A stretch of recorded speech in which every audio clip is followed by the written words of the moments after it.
Welcome back, Stasa23 here, back again with some knife therapy, and today's a kind of exciting knife from a company that I don't think I've currently done a video on any of their knives, and they're a fairly new company that came to the market within the last year or so, and I've liked a lot of what I've seen so far. And this guy right here is the Artisan Archaeo. And another cool thing about this design, this is a design collaboration with Dylan Mallery of Mallery Designs.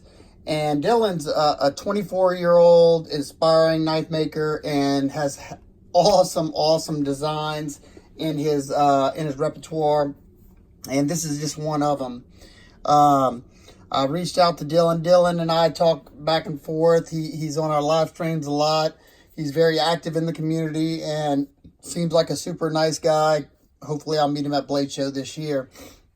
This was the first knife that came to production of his designs. He's also working with a company called With Armor. They're doing two of his designs, which will debut at the IWA show. If you're going there, check him out and check out those two designs. I've checked him out. Also, follow him on Instagram if you want to see what he's up to, and you'll see all the amazing designs that he pops out. Like, he kind of reminds me of like an Elijah Isham and Sam from HEA. Kind of thinks outside of the box and is constantly creating stuff. The two designs with the company With Armor, he said, should be coming out either late March or beginning of April. Definitely, those I think are more budget-oriented. This one's more of a high-end production, if you're familiar with Artisan Cutlery. This guy came in several variations. They have a 3.75-inch version with M390 steel that comes in with the same format like this. That comes in at $249. And you can also get that same version in a Damascus for $208. You can get this guy, which is a 3-inch model with an M390 blade. Same layout in the handles for $229. And this version right here, which is the Damascus version, this guy comes in at $184. This is the pouch it comes with. Also has a box, but this is the little sleeper pouch it comes with. Ziploc bag, nice little furry line. Pretty wide pouch. You could definitely fit a couple of knives, few knives in there. Just an A for effort. And they also, I think, they come with a nice tin. But let's talk about the knife. Let's get some specs out of the way real quick. This is, like I said, a sub 3-inch knife. And it's a nice EDC size, especially for what I like. You have an overall length of 7 inches, so not that big. Blade length of 3 inches. A grip area of 3 5/8 inches. You have a rather thin thickness at 0.48, so a little below the average. And the width in pocket is 0.95 inches, so nice and slender and sleek. Blade stock is 0.13 or 3.3 millimeters. So little stout. And your thinness behind the edge is 30 thousandths with the 28 degree per side secondary. Alrighty. So let's kind of dive in closely to this sexy beast. You have this beautiful Warncliffe blade shape with this stainless Damascus. And the Damascus has just a light etch on there because, certain lights, you don't really see it. They didn't do a really deep etch, but I'm okay with that. It looks nice. It has a core of VG10. So if you want to know what, the core of this blade steel is VG10. And I'm guessing, that's why it's cheaper than the M390 version. You can see the layers coming down here. I just like that effect. I don't have too many. This is actually my only Damascus knife I own right now. Let's see. They did a good job putting a chamfer on the top of the spine so you don't have any sharp edges where you don't want them. Along with that blade hole. I'm back here doing a video, baby. I'm doing a video back here with that blade hole has also been chamfered. On this side of the knife, you have the Artisan logo right here. Flip it over, and you have Dylan's maker's mark right there, which I rather like. I think it looks cool. And then you also have the designed by Damascus, you know, that stuff as well. I let my dog out so he doesn't go crazy because my daughter's in. Alrighty. Let's close this guy up. Oh, let's open back up. You also have a sharpening tool right here. And like I said, let's close this guy up. You have a nice discreet flipper tab, not that large, with some jimping on top. Gives you enough traction. And as you can see, everything's been rounded. So, you know, I don't call this any pocket pecker or whatever you want to call it, because it's not sharp at all. It's not going to hurt your hands going on side of it or whatnot. Closed up, like you see, it's very, very nice and sleek. I love how that blade buries down in here. And closed, he called this the Archaeo because in the closed position, he said it's based on the skull of the Archaeopteryx dinosaur when closed. I probably destroyed that, so I apologize, Dylan, and anybody else who's a dinosaur connoisseur. So there you go. Like I said, I just love the way the lines flow into the handle like that. You have a nice decorative pivot that Artisan puts on all their knives, and they used to have them on both sides, which I'm glad they went to a Torx on one side. That's Torx T8, and you have Torx T6 body screws. While we're on this side, love to see this. They have the clip blind screwed from the back side, so you don't have any extra holes right there. You have a 3D milled titanium pocket clip, and the pocket clip and all the scales in the backspacer all have been like anode, that seafoam green looking color, and it all matches. It's just my oils, my skin, or maybe throwing it off a little bit. Let's get a flip of this action right here. Nice snappy action on this guy.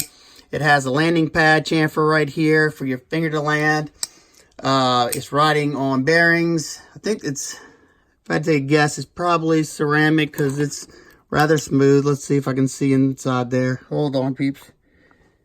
Yeah, it looks like ceramic bearings, ceramic detent. I love that profile when it's open. I was a little worried about this right here, but being that it's softened, and it actually works very well in my medium-sized hands. Let's get a shot of that. You got that guard right here. These three fingers fit pretty well, and this one kind of goes right there. But being that this flares out, it gives you something to hold on to so that the knife's not shifting when doing some, you know, some aggressive push cutting. And it's very comfortable. This grip is comfortable. This grip is comfortable, but it feels like, you know, doing some pressure cuts, I might twist in my hand, being that it's sleek right here and thin. So this is the that's Bella right here. Say hello. You told me not to, but I did anyways. I thought she was asking me a question. I'm sorry. Look at this, baby. You like this one? Yeah. So, you know, that ended up working out very well. Let's close this guy up. You have nice satin finished carbon fiber inlay. I think they did a good job on there. No voids that I can see whatsoever. No, you know, major gaps or anything. That's basically just the way it's sitting in here. What is that, baby? That's just, hold on, I'm talking about that. And like my daughter was just pointing out, I love how they didn't break up the lines by putting a lanyard hole right there. They put a lanyard pin back here. Excellent job. You know, that way you can appease the lanyard people while still keeping everything clean. The knife was completely centered. Yeah, baby, just go out. I got to move out the way though so I can do this, babe. Like I said, action, super snappy. Easy access to that lock bar. As you can see, it does stick up proud of that side. So it's very easy to disengage that lock bar. Love seeing that. And there's also a chamfer on both sides right there to get your thumb fat in there. The detent on my variation is dialed in for that flipper only. I can't flick the, I can't do a spotty flick. If I want, I could pinch this and do a slow roll, but I'm okay with that. You know, they can't all be, you know, dialed in perfection. A lot of times whenever they try to dial it in for both, they end up going on the weaker side, and I'd much rather see it like this. And it's something I can fix as well. So, you know, however you like it, just note that mine was dialed in for, that flipper. Let's get a few quick size comparisons out of the way. Just so you can get an idea of how big this knife is. We got your Spyderco Delica. And the Delica is pretty close. Delica is just a little bit longer. You have the Wii Rectifier, another competitor to Artisan, in my opinion. It's a little bit larger than the Rectifier. Let's see what else. Got my HEA Designs Hunter. And the Hunter is a little bit smaller, pretty close to the same grip area, being that you don't have the front flipper, flipper tab sticking out on the Hunter. Another competitor with Artisan, Best Tech. This is the Best Tech Pebble. And the Pebble is just a little bit longer, not by much. And let's see, I got two more real quick. This is one that's pretty darn close, if not identical. Is the Pallarge, the large Pallar. I meant as far as handles, the handles are about the same size. You have more grip area in the Archaeo, and you have a little bit more blade length in the Archaeo as well. One more last one, because it's right here, is the Spyderco Mantra. The Mantra is a little bit longer, but you have about the same exact grip area between these two. Alrighty, let's get a quick weight on this guy, because even though there's no internal milling in the inside, being that it's nice and slim and sleek, it feels rather, it feels pretty light in hand.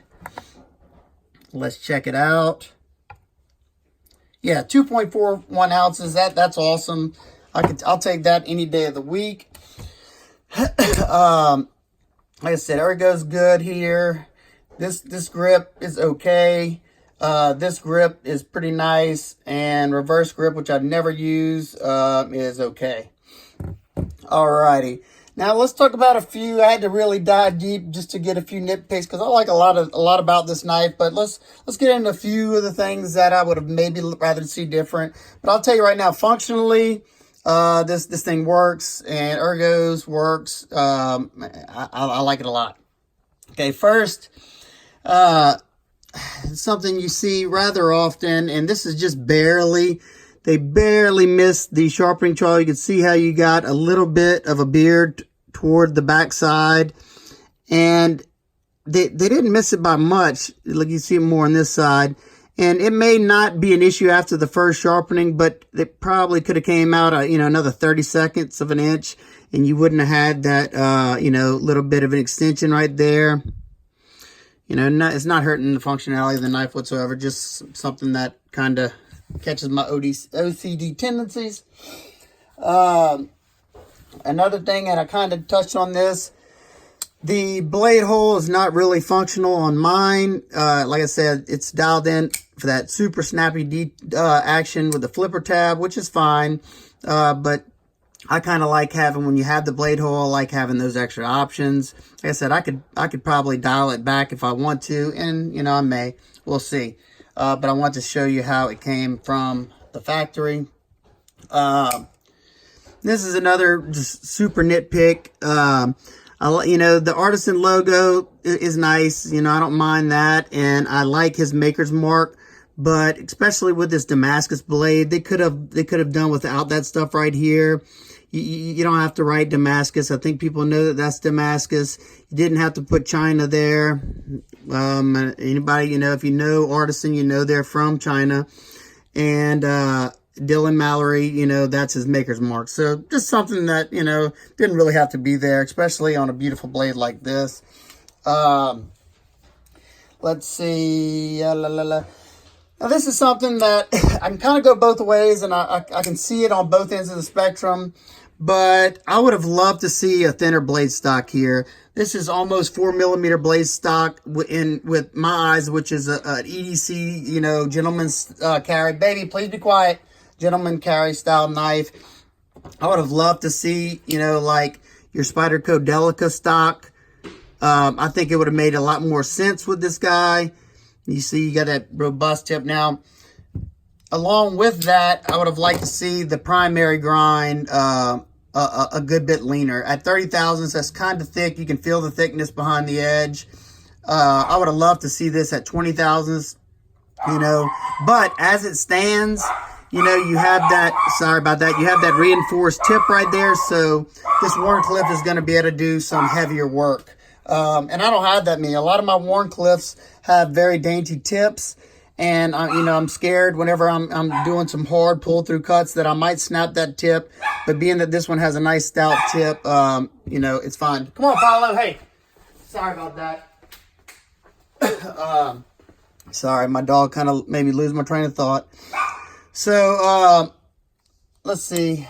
Thinner stock, the extra billboarding, the detent dialed in for just a flipper, and extension of that sharpening trawl. Now, other than that, you know, I like this knife a whole bunch. Dylan is, you know, at 24 years old, he's got a huge, bright career in front of him. I cannot wait to see his other designs come to fruition. And real quick, we talk about the price point. At $184, I did my research.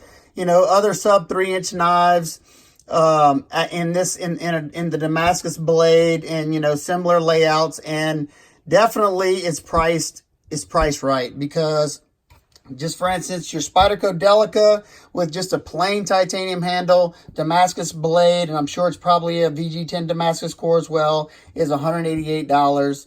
And that one's made in Second City, pretty sure. Yeah, Second City. And, you know, this one's $4 cheaper. Then you have the Viper Lil, which has a Damascus blade, but it also has a Damascus overlay on the scales. But they want $489 for that guy. And it's a sub 3-inch knife, you know, about the same size. Then you have also the Lion Steel TRE. That's just a Damascus blade with just a plain titanium handle. They want $324 for that guy. And so I think this thing's definitely priced competitively. You know, you can always upgrade to the M390 version for, what is it, about $40 more. So if you don't like the VG10 Damascus core, or you don't like Damascus in general, you know, $40 more, you can get an M390 blade. So I definitely like what Artisan's doing. Love what Dylan's doing. Like I said, I can't wait to see what he comes out with next. This guy has been a pleasure to carry and use. It actually needs to be sharpened now, because I've done a lot of testing with this guy. It performs nicely. Especially, you know, even with that thicker stock, with a nice sharp edge on there, it's going to do all of my EDC tasks. Especially, this is not no hard use, you know, whatever. Like I said, I would have liked to see a thinner blade stock, but like I said, I don't have any warnies that have like that reinforced tip. Most of them are nice and dainty, and you know, I'm worried that I'm going to snap them off whenever I'm doing, you know, hard pull cuts or something like that through harder material. So this one definitely has a place in my EDC rotation, and I may do a long-term video of this later, you know, once I've tried it out on some more thicker abrasive material, see how that VG10 core Damascus holds up. And if you have any questions, comments, concerns, please leave them down below. If you have this knife, let me know what you think about it down below. Let me know your experiences, which one you went with, which one you would go with. And would you go with the sub 3-inch or the 3.75-inch, which is a pretty beastly knife. Oh, that's another thing. This guy is right at 3 inches, which, you know, it doesn't really matter to me because we don't have any kind of blade restrictions here in Louisiana. But for people who have strict blade laws, you know, I know that it makes them kind of worried whenever you have that, you know, exactly 3-inch blade. You know, if you have a cop that's really rude, he could maybe back it up a little bit. So, I don't know. I don't know really how I feel about that, because you have to be doing something stupid in order for a cop to be checking you anyway. So, all right, guys and girls. Hope everybody's having an absolute wonderful day, and I'll see you on the next one. Peace.